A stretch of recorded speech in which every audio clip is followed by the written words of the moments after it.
Les institutions garantes de l'accord-cadre pour la paix, la sécurité et la coopération pour la République démocratique du Congo, RDC, et la région, signé à Addis Abeba, en Éthiopie, le 24 février 2013, à savoir la Conférence internationale sur la région des Grands Lacs, CIRL, la Communauté de développement d'Afrique australe, SADC, l'Union africaine, UA, et l'Organisation des Nations Unies, ONU, ont condamné avec fermeté, ce mardi 5 avril 2022, la résurgence des attaques des rebelles de l'ex-mouvement du 23 mars, l'ex-M23, contre les positions des forces armées de la République démocratique du Congo, FARDC, et déplore l'impact de la violence sur les populations civiles du fait des activités des groupes armés dans l'est de la RDC. Ces institutions appellent les rebelles de l'ex-M23 à déposer définitivement leurs armes, à renoncer à toute hostilité, en référence aux déclarations de Nairobi signées le 12 décembre 2013,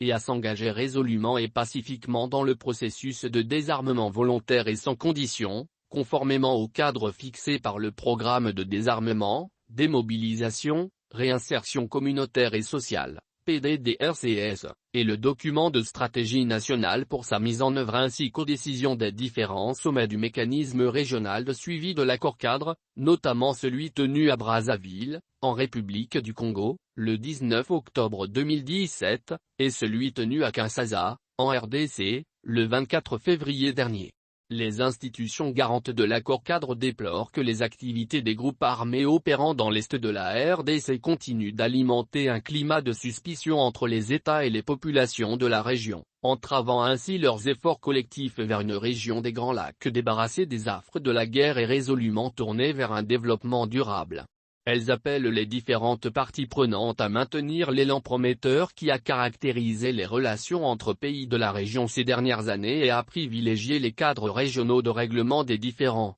en vue notamment d'éradiquer la menace posée par ces groupes armés, et ce, à travers une démarche globale, comprenant des mesures non militaires qui permettraient de s'attaquer aux causes profondes de l'instabilité persistante. Les institutions garantes de l'accord-cadre se félicitent des consultations en cours à différents niveaux dans la région, en vue de trouver une solution durable à la présence et à l'activisme des forces négatives dans la région. Elles réitèrent la nécessité d'un dialogue continu et des efforts soutenus pour renforcer la confiance entre toutes les parties prenantes de la région, et les encouragent à mobiliser les mécanismes et cadres bilatéraux et régionaux existants, tels que le mécanisme conjoint de vérification élargi, MECVA, en vue de renforcer davantage l'échange d'informations, la coordination et la collaboration transfrontalière. Elles réitèrent également leur plein engagement à accompagner les efforts de la RDC et de l'ensemble des pays de la région en vue de préserver les progrès enregistrés à ce jour dans les relations régionales et de mettre fin à la menace posée par les groupes armés.